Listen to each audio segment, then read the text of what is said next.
ઓમ નમો નારાયણ. હું અરુણાબેન પી ગોસ્વામી સુરતથી તમારું સ્વાગત કરું છું અરુસ કિચનમાં. તો આજે આપણે બનાવશું મકાઈ મેગી. તો એના હારું આપણે જોઈએ મેગી. તો આ આપણે લીધી છે 3 આ રીતની મેગી આવે એ અને મકાઈ. તો એક મકાઈ આપણે દાણા કાઢીને આ રીતે લીધી છે અને બીજા આપણે એક્સ્ટ્રા થોડાક મસાલા નાખશું એમાં. તો આને માખણમાં બનાવશું અને જે મેગીનો મસાલો આવે એ લીધો છે. થોડાક ચીલી ફ્લેક્સ નાખશું અને એક ચીઝ નાખશું અને થોડુંક હંચળ ને કાળા મરીનો પાવડર અને પાણી જોઈએ. બસ આટલી વસ્તુ આપણે જરૂર પડશે. તો પહેલાં આપણે પાણી ગરમ મૂકી દેવું આમાં મેગીમાં નાખવા માટે. તો ગેસ ચાલુ કરશું. પાણી ગરમ થાય ત્યાં આપણે અહીંયા વઘાર કરી લેવું. તો ગેસ ચાલુ કરશું. કઢાઈ લીધીશ, થોડીક ભીની છે, કોરી કરવી પડે. તો આને માખણમાં બનાવશું તો મસ્ત ટેસ્ટ આવશે. તો માખણ નાખશું આમાં આપણે. આને થોડુંક ગરમ થવા દેવું માખણને. ફ્રીજમાં રાખેલું હોય, આ આપણે ઘરનું જ માખણ છે, ઘરે આપણે બનાવેલું હોય એ જ માખણ છે. આને થોડુંક ગરમ થવા દેવું.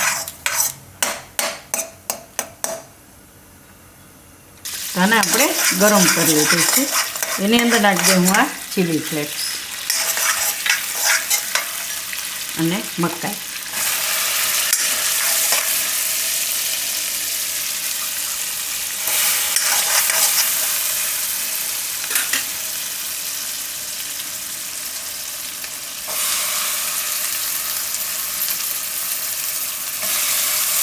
મસ્ત લાગે છે માખણમાં બનાવેલ.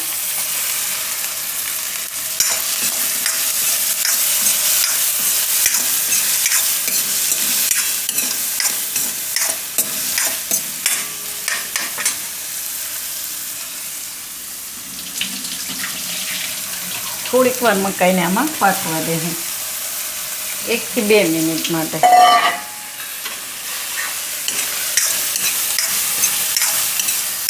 આમાં આપણે નાખશું હંચળ થોડુંક. તો મેગીના ભાગનું તો હોય જ એમાં મસાલામાં, પણ આપણે આ થોડુંક એક્સ્ટ્રા વસ્તુ નાખીએ એટલે થોડુંક આમાં નાખશું એમ આ રીતે.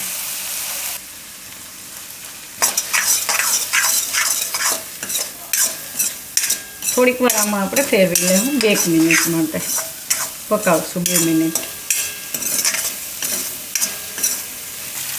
અને આપણે થોડીક વાર પકાવી લીધા. દાણા જો એકદમ ફટાફટ પાકી જાય, અડધા પાકી જાય પછી મેગીમાં પાકશે. હવે આમાં આપણે આ મેગીનો મસાલો ગેસ ધીમો કરી નાખશું અને મેગીના મસાલા જે આપણે લીધા હતા એ એમાં નાખી દેવું.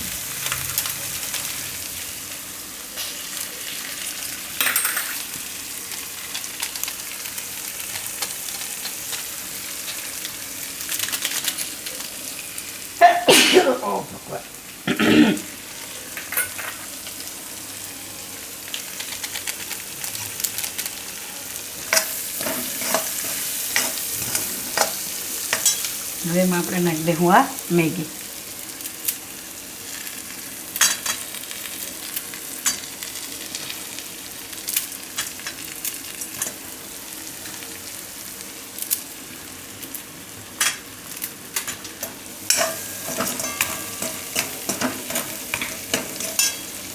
હવે એમાં નાખીશું પાણી.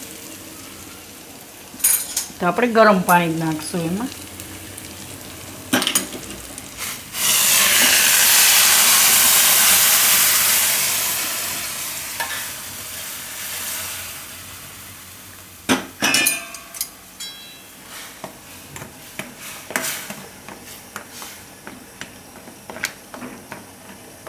આ રીતે આપણે મેગી બધી બુડી જાય એટલું પાણી નાખવાનું એમ. પછી જરૂર પડે તો આ પાણી ગરમ રાખવાનું, એમાં ઉપરથી નાખવાનું એમ.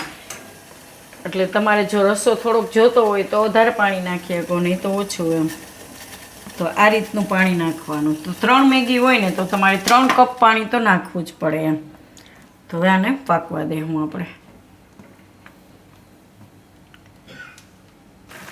આને થોડીક વાર પકાય. જો તમે ગરમ પાણી નાખશો ને એટલે આને પાકતા બહુ વાર નહીં લાગે.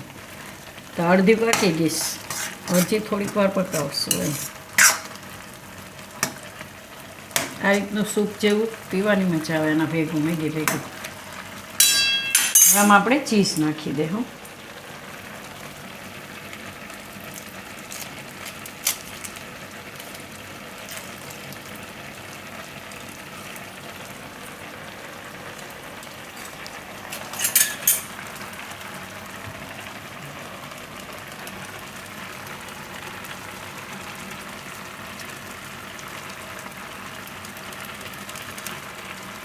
થોડુંક ઉપર નાખશું.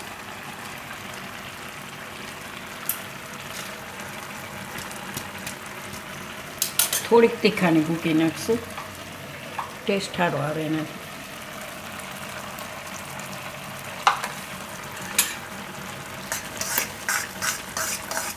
પછી થોડીક વાર મેગીને પાકવા દે.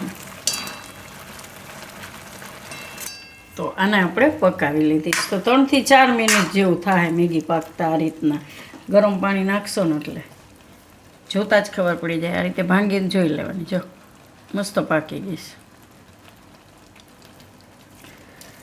હવે ગેસ બંધ કરી દે હું. આને ઉતારી લે હું નીચે.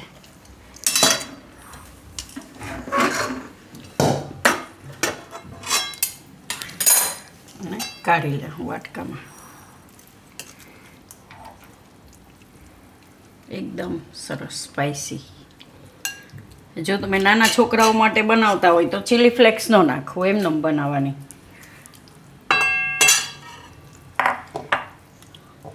અમારે તો છોકરા મોટા છે એટલે તીખું ખાય. અત્યારે તો નાના છોકરા હોય ચીલી ફ્લેક્સ ખાતા હોય. આ પીઝા ના તે બધું ખાતા હોય તો એમાં ચીલી ફ્લેક્સ નાખેલું ખાતા જ હોય.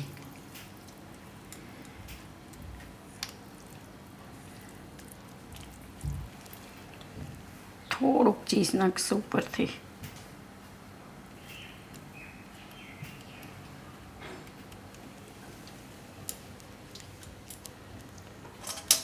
તો તૈયાર છે આપણી મકાઈ મેગી. તો જો તમને મારી આ રેસીપી પસંદ આવી હોય તો એને લાઈક કરજો, શેર કરજો અને મારી ચેનલને સબસ્ક્રાઈબ કરજો. અને બેલ આઇકન દબાવવાનું ના ભૂલતા. કમેન્ટ કરીને કહેજો કે તમને કેવી લાગી આ મકાઈ મેગી.